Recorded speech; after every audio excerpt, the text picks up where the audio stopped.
कहानियां में सुना था कि मोहब्बत में आशिक चांद तक ले आते हैं। साले को हमने ये बात सीरियसली ले ली।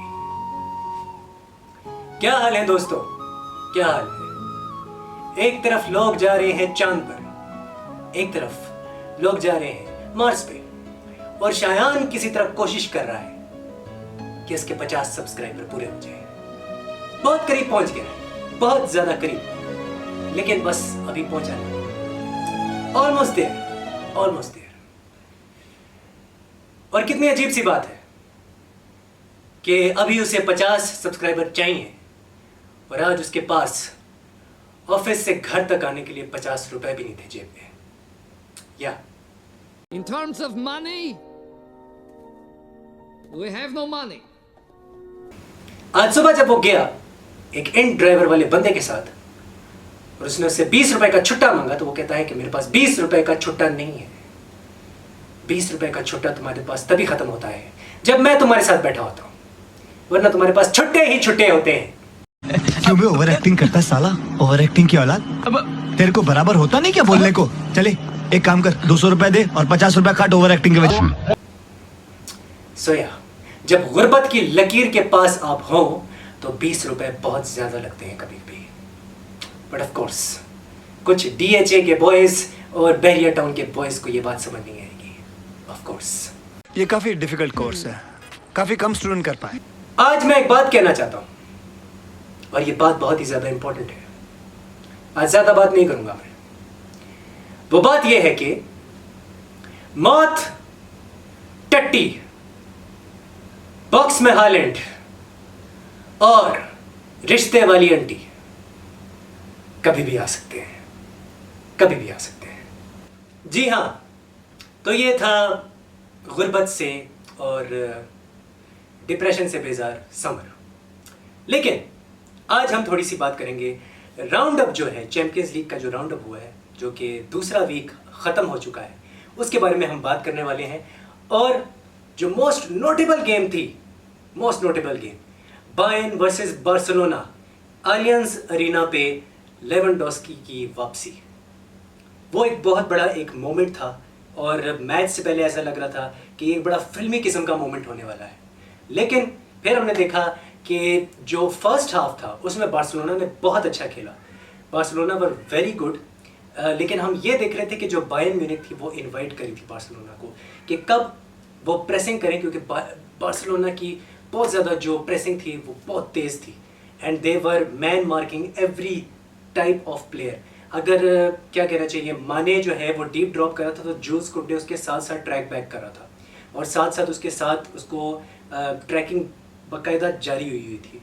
That was a very pivotal thing, क्योंकि जावी का हमें पता है कि मैन मार्किंग पे वो बहुत ज़्यादा बिलीव रखता है। थोड़ा सा पेप की उसकी आइडियोलॉजी भी है कि विंगर्स जो हैं वो बहुत ज़्यादा वाइड हों, जो फुल बैक्स हैं। अभी तो उसके इनिशियल स्टेजेस हैं, बट आगे जाकर हो सकता है वो फुल बैक्स को भी अंदर टक इन करने की कोशिश करे, जस्ट लाइक पेप डस, क्योंकि वो बार्सिलोना वे में खेलने की कोशिश करता है।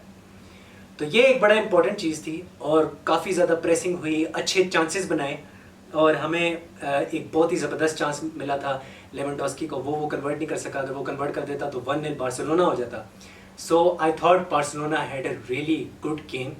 लेकिन जो सेकेंड हाफ के कुछ फेजेस थे उसमें वो थोड़ा सा लैक लस्टर नज़र आए और उसमें हमें थोड़ा सा लगा कि यार एक तो फिनिशिंग बिल्कुल ठीक नहीं हो रही थी, finishing was not on point. एक वो आई थिंक पेड्री का चांस था जो कि बिल्कुल 1-on-1 विद द कीपर वो चला गया था and he was about to convert it, लेकिन उसने लेफ्ट पोस्ट पे मार दी एंड मुझे खुद समझ नहीं आ रहा था कि उसने कैसे वो मिस कर दिया, बट हो जाता है, इट हैपन्स। वो भी चांस लेवेंडोस्की ने बना के दिया था, सो दैट हैपन्स। लेकिन जो खुशाइन बात थी, जो कि अच्छी बात थी, कि Barcelona were back to their best in the first half और प्रेस उनकी बहुत कमाल किस्म की थी। द इंटेंसिटी ऑफ प्रेसिंग, अगर आप काउंटर अटैक की ट्रांजिशन की बात करो तो उसमें डेम्बेले जो है उसके जो रन्स है वो बॉल कैरियर का रोल अदा कर रहा था। फिर साथ में गावी की टेनेसिटी नज़र आ रही थी और फ्लेयर नज़र आ रहा था पेड्री का। That was very very good. उसमें सब में एक इंटेंसिटी थी और एक एमेलगमेशन बना के वो ट्रांजिशन में जा रहे थे। और फिर मार्कोस अलोंसो के जो बॉल्स थे, जो क्रॉसेस वो प्रोवाइड कर रहा था लेवेंडोस्की के लिए, जिससे वो चांस भी एक बना था बड़ा अच्छा, वो एक ऐसा मोमेंट था कि लग रहा था कि सब कुछ बार्सिलोना के लिए इन प्लेस आ रहा है, बस फिनिशिंग नहीं कर पा रहे, पेनिट्रेशन अच्छी हो रही थी, बहुत ज़्यादा ज़बरदस्त किस्म के ऑफ द बॉल मूवमेंट्स भी थी और ऑन द बॉल भी ब्रिलियंट परफॉर्मेंस थी। लेकिन जो एक मसला था वो ये था कि जो प्ले था बार्सिलोना का, जो लिंक अप प्ले था, जो जिसमें वो शुरू से लेके आखिर तक अपने जो प्ले को गोलकीपर से स्टार्ट करते थे और एंड तक जाते थे, वहाँ पर हमें कोई ओपन चांसेस नहीं मिले। जितने भी चांसेस आए हैं वो बॉल्स जीत के ट्रांजिशन के अंदर उन्होंने जब काउंटर अटैक किया है तो वहाँ पर चांसेस मिले हैं, जो मेन चांसेस आए हैं। सो वो एक थोड़ा सा था कि फेजेस में इंटेंसिटी कम हो गई थी सेकेंड हाफ के अंदर, जिसका फिर बायर्न म्यूनिख ने फ़ायदा उठाया। अगर मैं सेकेंड गोल की बात करूँ जो कि मुसियाला ने बनाया और माजुरावी ने वहाँ पर बॉल जीती और मुसियाला को दी, मुसियाला ने ड्रिबल करके दो बंदों के बिल्कुल पास से निकल गया and he just gave the ball to Sane on time. तो वो एक ऐसा मोमेंट था कि जिसमें कहते हैं ना कि डिफेंस के धागे खोल के रख दिए, वही किया बायर्न म्यूनिख ने।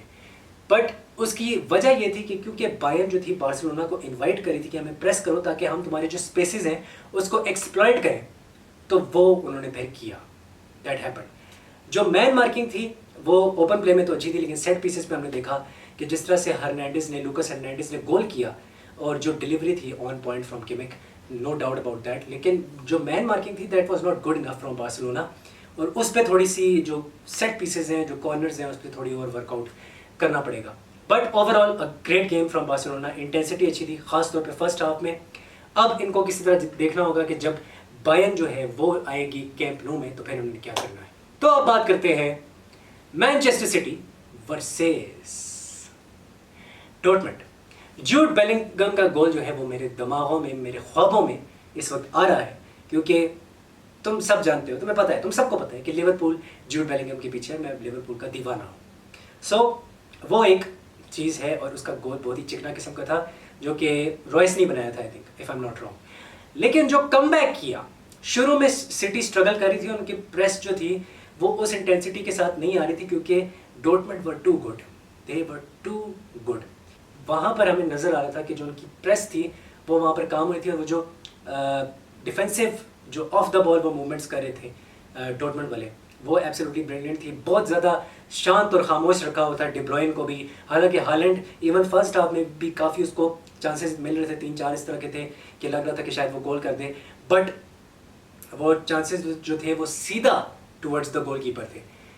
लेकिन दाद देनी पड़ेगी, एक मोमेंट ऑफ मैजिक चाहिए होता है और एक ब्रिलियंस का मोमेंट चाहिए होता है, जो कि जॉन स्टोन्स ने बिल्कुल वो कंपनी वाला एक मोमेंट दिया जो कि 2019 में उसने दिया था, और वो एक अमेजिंग गोल था यार, मतलब नेट फाड़ गोल था, अमेजिंग, मतलब वाओ। जब मैंने वो गोल देखा आई वाज लाइक यार ये तो उफ, मैजिकल मोमेंट। सो इस तरह के जो मैजिकल मोमेंट्स है वो सिटी लेके आती रहेगी, and this is why they are going to win the Premier League title, no doubt. शायद चैंपियंस लीग भी जीत जाए, इट इज़ पॉसिबल। हालांकि मेरी फेवरेट जो है वो रियल मैड्रिड ही है, I will stick to my क्या कहते हैं ओपिनियन। लेकिन एक चीज़ तो तय है कि अर्लिंग हालैंड जो है वो कबर में से भी मैनचेस्टर सिटी को निकाल के कमबैक करवा सकता है, क्योंकि अभी अगर उनका प्ले देखो तुम तो सारा प्ले वही चल रहा है, लिंक का प्ले चल रहा है, वही ट्रायंगल्स में पासेस हो रहे हैं, टिकी टाका चल रहा है, साथ में लॉन्ग बॉल्स अब आ गई हैं, क्योंकि लॉन्ग बॉल्स उनको पता है एक बंदा है हमारे पास, एक बला है हमारे पास जिसका नाम है अर्लिंग हालैंड, वो उसको लॉन्ग बॉल प्रोवाइड करते हैं ट्रांजिशन के फेज में एकदम से ठक करके। रॉड्री की जो बॉल थी, उफ what a ball man, Modric की याद आ जाती है और पिर्लो की याद आ जाती है। सो अमेजिंग यार, और चिकना गोल था, फर्स्ट गोल भी कहूँ और सेकंड गोल भी कहूँ, अमेजिंग गोल्स। और मुझे लग रहा है कि शायद टाइकोंडो की कोई प्रैक्टिस कर रहा है मेरे ख्याल से आजकल अर्लिंग हालैंड, कुछ ज़्यादा ही मतलब हवाओं में उड़ के जिस तरह वो गोल मारा है, इट वॉज अ फिल्मी गोल टू से द लीस्ट। और साथ में अगर मैं दूसरी बात करता जाऊँ तो रियल मैड्रिड भी है, वो भी क्लिनिकल परफॉर्मेंस जो है उन्होंने दी और वो भी जीत गए हैं। So ya good start for them in the La Liga as well and in Champions League as well. तो वो तो अपने ग्रुप को टॉप करने वाले हैं, लेकिन चेल्सी काफ़ी ज़्यादा स्ट्रगल कर रही है।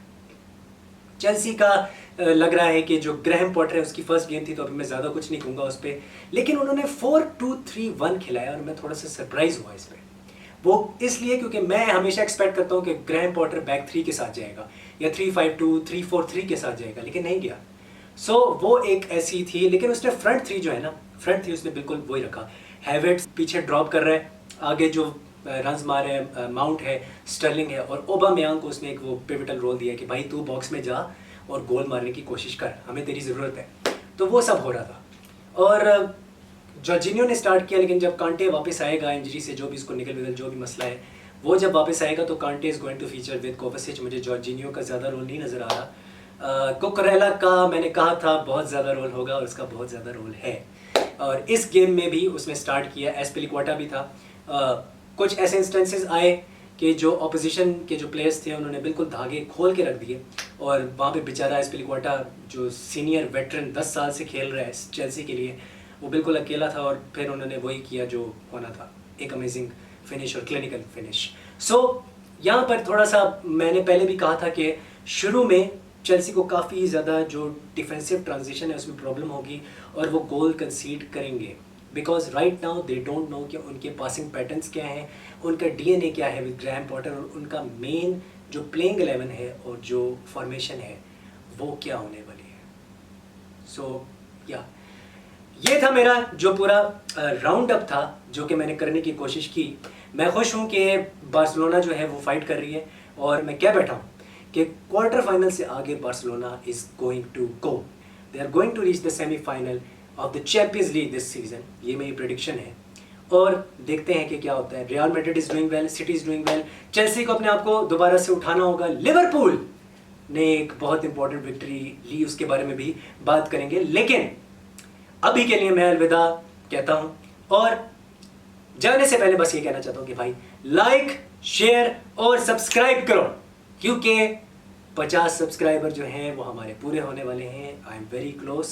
सो जैसे कि समर ने तुम्हें बताया कि 50 सब्सक्राइबर के हम करीब पहुंचने वाले हैं, तो लाइक करो, शेयर करो, सब्सक्राइब का बटन ठोको। मैं मिलता हूं आपसे अगली वीडियो में, अपना ख्याल रखना। अस्ता ला विस्ता।